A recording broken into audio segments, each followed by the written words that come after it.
ప్రభువును రక్షకుడైన యేసు ప్రభు నామంలో మీకు అందరికీ వందనములు తెలియజేస్తున్నాను.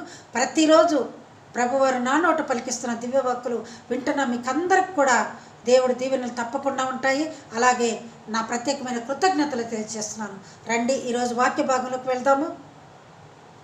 ప్రభువారు ఎక్కడ ఏ కార్యం చేస్తారో, ఎలా ఆయన రక్షించాలనుకుంటారో, ఎలా ఒక పాపి కూడా నశించుట ఆయనకి ఇష్టం లేదు కనుక ఎంతమందిని ఆయన రొమ్మును చేర్చుకుంటారో, ఆయన హక్కును చేర్చుకుంటారో, ఏ విధంగా చేర్చుకుంటారో కూడా మనకు తెలియదు. అదంతా అగమ్యగోచరంగా ఉంటుంది.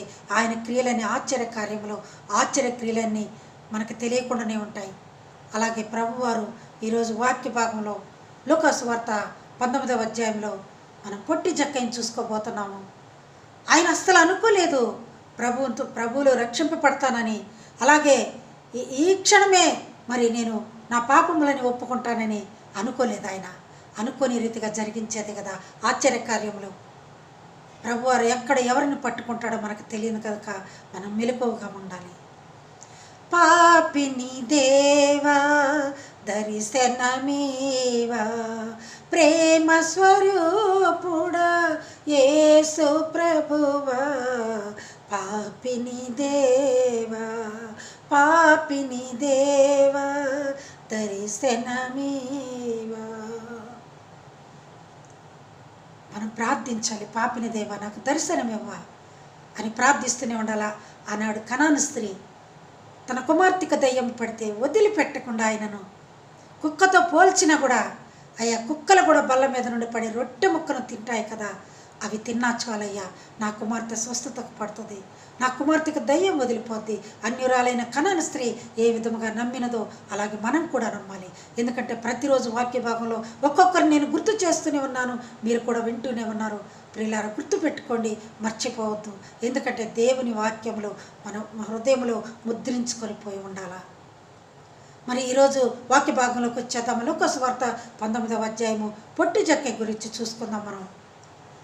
ఆయన అనుకోలేదు అసలు ప్రభువారు అక్కడికి వస్తారని, ఆయన చూస్తారని, ఆయన్ని ఈయన చూస్తారని, ఈయన చెట్టు కింద నిలబడి పిలుస్తారని అసలు ఆయనకి తెలియదు.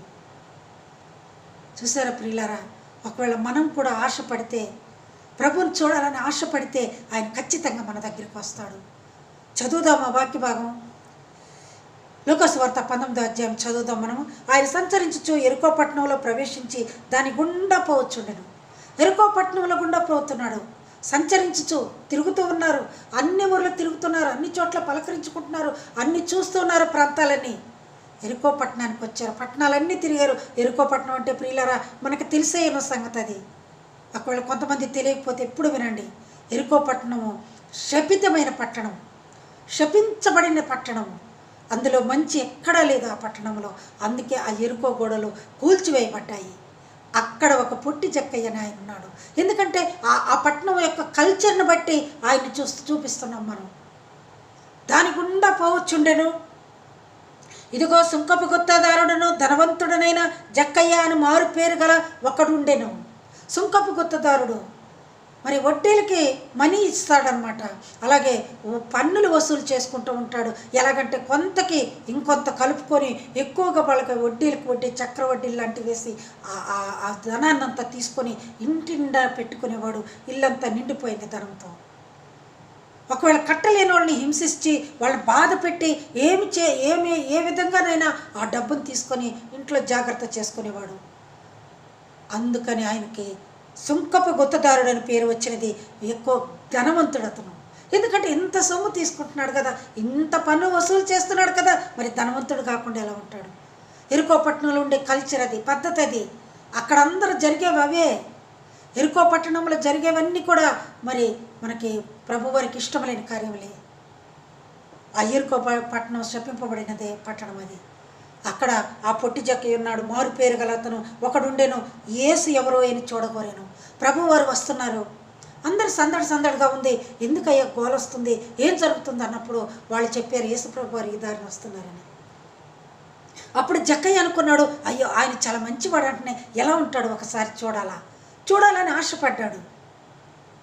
ఇప్పుడు ఆయన ఎందుకు అనుకోవాలా? ఆయన ఎవరైతే మనకెందుకు? యేసుప్రభు వారు వెళ్ళిపోతున్నారులే, నా ఇంట్లో నేను ఉండొచ్చు కదా, డబ్బంతా లెక్క పెట్టుకుంటూ ఆ కష్టాల నుండి ఆయన చేర్చుకోవాలా, ఆ పెట్టెల నిండా పెట్టుకోవాలా డబ్బు అనే ఆశతో అక్కడ ఉండలేదు. ప్రభు వారిని చూడాలని ఆశపడ్డాడు.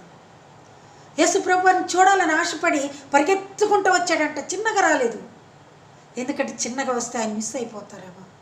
చూడండి ఎంత మంచి ఆశ పుట్టింది ఆయనకి. పరిగెత్తుకుంటూ వచ్చాడంట. చూడండి ప్రియులారా, బైబిల్లో ఉంది, అప్పుడు యేసు ఆ త్రోవను రానియుండని కనుక అతడు ముందుగా పరిగెత్తేనే ఉంది. ప్రభు వస్తూ ఉండగానే ఇంకా ముందుగానే పరిగెత్తాడు, చిన్నగా పోలేదు. ఎందుకంటే ప్రభువారి క్రియ జరుగుతుంది అక్కడ, ప్రభువారి క్రియ చేయబోతున్నాడు అక్కడ. అందుకని మామూలుగా నడుస్తున్న మనిషి కూడా పరిగెత్తుకుంటూ వెళ్ళిపోయాడు. అతనికి తెలియకుండానే పరిగెత్తుకుంటూ వెళ్ళిపోయాడు. కానీ ప్రియులారా, అతను పొట్టివాడైనందున ఆ జనాలందరూ గుంపులు కూడి ఉన్నారు. ప్రభువారు ఎక్కడ మధ్యలో ఉన్నారో ఇతనికి కనపడలేదు. ఎందుకంటే ఇతను స్మాల్ పర్సన్. ఒక విధంగా చూసుకోవాలంటే అతను ఆకారంలోనే పొట్టివాడు కాదు, ఆయన చేసే పాపాల వల్ల కూడా కుదించిపోయినట్లుగా మనం అర్థం చేసుకోవచ్చు. ఎందుకంటే పొట్టి జక్కయ్య చాలా కుదించుకుపోయినాడు. మరి ఆయనకి ప్రభువారు కనపడట్లేదంట. ఎందుకు కనపడతారు? ఆయనకి ఉన్న మరి ఆ పొట్టితనం వల్ల, ఆ బుద్ధి వల్ల ప్రభువారు కనపడకుండానే ఉంటారు. ఒకవేళ నీ మంచివాడు అంటే నీకు కనపడేవాడేమో. అందువల్ల పొట్టివాడైనందున అతను చూడలేకపోయాను. అప్పుడు అతను ఎలాగైనా చూడాలనుకున్నాడు. చూడలేకపోయినా కూడా నేను ఎలాగైనా చూడాల్సిందే అనుకుని ఆశపడి గబగబా పరిగెత్తుకుంటూ వచ్చి అక్కడ ఒక మేడి చెట్టు ఎక్కుంటే ఆ మేడి చెట్టు ఉంటే ఆ మేడి చెట్టు ఎక్కి ఆ ప్రభువుని వెతుకుతూ ఉన్నారు చుట్టూతా. ప్రియులారా, వింటున్నారా? చుట్టూతా వెతుకుతున్నారంట ఆ మేడి చెట్టు ఎక్కి. వెతుకుతూ ఉంటే ఎవరొచ్చారు చదువుదామా. యేసు ఆ చోటుకి వచ్చినప్పుడు కన్నులెత్తి చూచి, జక్కయ్యా త్వరగా దిగుము, నేడు నేను నీ ఇంటికి రావాల్సి ఉన్నది. ఇప్పుడు ఈయన ఎతుకుతున్నాడు, జక్కయ్య ప్రభువారిని ఎతుకుతూ ఉన్నారు చుట్టూతా. కానీ ప్రభువారే వచ్చేసారు. ఎందుకంటే చుట్టూ వెతుకుతున్నట్లుగా, బాధపడుతున్నట్టుగా, కష్టపడుతున్నట్టుగా, నా కోసం నా బిడ్డ వచ్చాడని ప్రభువారికి అర్థమైపోయింది. అందుకే ఆయన త్వరగా వచ్చి చెట్టు కింద నిలబడ్డారంట. ఎంత ధన్యత మనకి. పొట్టి జక్కయ్య చెట్టు ఎక్కి ఉంటే ఆయన కాళ్ళ కింద ప్రభువారు వచ్చి నిలబడ్డారు. ఎందుకంటే చూడాలని ఆశ మాత్రమే పుట్టినది. ప్రియులారా, నీలో ఆశ కలిగి ఉన్నావా? నువ్వు ప్రభుని చూడాలని ఆశపడితే ఆయన ఖచ్చితంగా నీ దగ్గరికి వస్తాడు.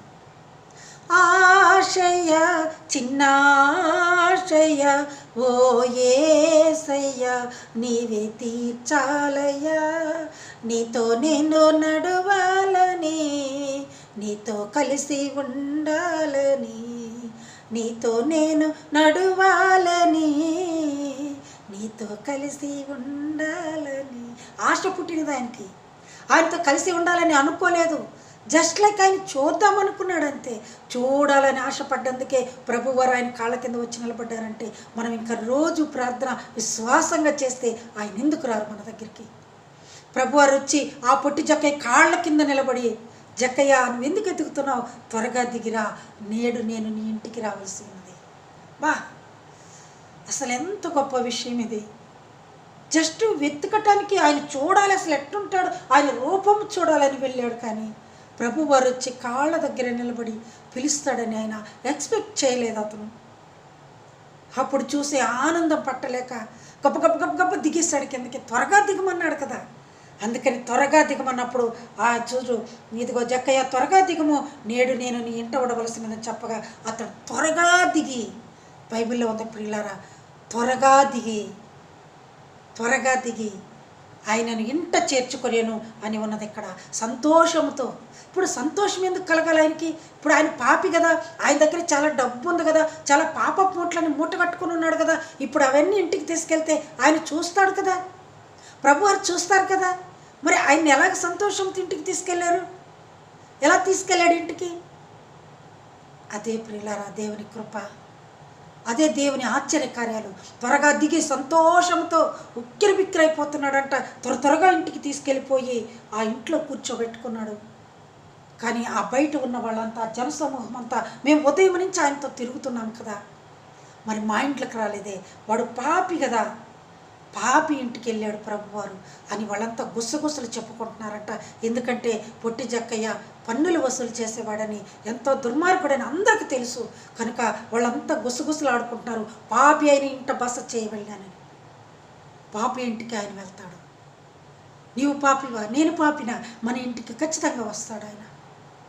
మా ఇంటికి రా ప్రభు అని నీ పిలువు, హృదయపూర్వకంగా నీవు ప్రార్థించు అన్నావలే, ఆత్మను మొత్తం కృమ్మరించు విశ్వాసంతో. ఖచ్చితంగా ప్రభువారు నీ ఇంటికి వస్తారు. ఆయన వెళ్ళి కూర్చున్నప్పుడు జక్కయ్య నిలవబడి, ఇదిగో ప్రభువా, మరి ప్రభువారు కూర్చున్నారేమో. జక్కయ్య నిలబడి ఇలా చేతులు కట్టుకొని, ఇదిగో ప్రభువా, ఆయన పాపాలను ఒప్పేసుకుంటున్నాడు చూడండి. ఇదిగో ప్రభువా, నా ఆస్తిలో సగం పేదలకు ఇచ్చేస్తానయ్యా. ఆయన ఇవ్వమని అడగలేదు. నీ దగ్గర ఇంత డబ్బు ఉంది ఏంది జక్కయ్య అని అతన్ని అడగలేదు. అయినా కూడా అతను చెప్తున్నాడు. ఎందుకంటే ప్రభువారు వచ్చిన తర్వాత ఇక లోపల ఏమీ పాపాలు దాగి ఉండటానికి వీలు లేదు, బయటకు వచ్చేస్తున్నాయి. అయ్యా, నా ఆస్తిలో సగం పేదలకు ఇస్తాను. నేను ఎవరి యొద్దైనా అన్యాయముగా తీసుకొని నేడలా మరలా 4 అంతలు తెలియజేస్తాను అయ్యా. ఎవరి యొద్దనైనా అన్యాయముగా తీసుకుని నేడలా 4 అంతలు మరలా వారికి చెల్లిస్తాను. ప్రభువారు అడగలేదు. ప్రియులారా, బాగా చూడండి. జక్కయ్య చూడాలని ఆశపడ్డందుకే ఆయన దగ్గరికి వచ్చాడు. ఎంత పాపి జక్కయ్య. మరి ఆయన దగ్గరికి వచ్చిన ప్రభు నీ దగ్గరికి రాడా? వచ్చిన తర్వాత తన పాపాలను ఒప్పుకుంటున్నాడు. అయ్యా, నా ఆస్తులు సగమంతా పేదలకు ఇచ్చేస్తాను.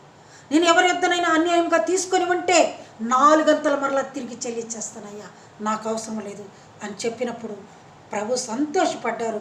ఎందుకంటే ఆ క్షణంలో ఆ జక్కయ్యను రక్షించేదానికి ఆయన అక్కడ వెలసి ఉన్నారు. ఇదిగో చెప్తున్నారు చూడండి, ఇతడును అబ్రహాము కుమారుడే. చూసారా ప్రియులారా, ఇతడును అబ్రహాము కుమారుడే. అబ్రహాము కుమారుడు ఎవరు? ఇస్సాకు. ఇస్సాకు కుమారుడు ఎవరు? యాకోబు, ఇశ్రాయేలు వంశ కుమారుడు. అందుకే చెప్తున్నాడు, ఇతడు కూడా అబ్రహాము కుమారుడే. ఎందుకనగా నేడు ఈ ఇంటికి రక్షణ వచ్చి ఉన్నది. రక్షణ అంటే ప్రభువారే. బాగా వినండి ప్రియులారా. రాకడ సమయములో కడబూర శబ్దముతో యేసుని చేరుకునే విశ్వాసం నీకుందా? రావయ్యా యేసయ్య వేగమి రావయ్యా, రావయ్యా యేసునాథ వేగమి రావయ్య. మన ఇంటికి కూడా వేగం రమ్మని పిలుద్దాం. మనం కూడా చూడాలని ఆశపడదాం, పిలవాలని ఆశపడదాం, విశ్వాసంగా ప్రార్థన చేద్దాం. నేడు ఈ ఇంటికి రక్షణ వచ్చి ఉన్నది. నశించిన దానిని వెదకి రక్షించుకొచ్చుటకు మనిషి కుమారుడు వచ్చనని అతనితో చెప్పాను. నేడు ఈ ఇంటికి రక్షణ వచ్చి ఉన్నది. ఎందుకు వచ్చినదంటే నశించిన దానిని వెదకి రక్షించుటకు మనిషి కుమారుడు వచ్చనని అతనితో చెప్పాను. జక్కయ్యతో చెప్పాడు అదే మాట. నశించిన దాన్ని వెదకి రక్షించుటకు మనిషి కుమారుడు ఇచ్చాడు. చూసారా పిల్లలు, ఆనాడు సిలువలో దొంగకిచ్చాడు అభయము. నేడు నీవు నాతో కూడా పరదేశంలో ఉందువు. ఎందుకంటే ఒక్క సెకండ్లో నువ్వు మార్పు చెంది అయ్యా నీ రాజ్యంలోకి వెళ్ళినప్పుడు నన్ను జ్ఞాపకం చేసుకోమని నీలో ఉన్న పాప ప్రాయశ్చిత్తమైన మనసుని ఆయన చూసి ఉన్నాడు.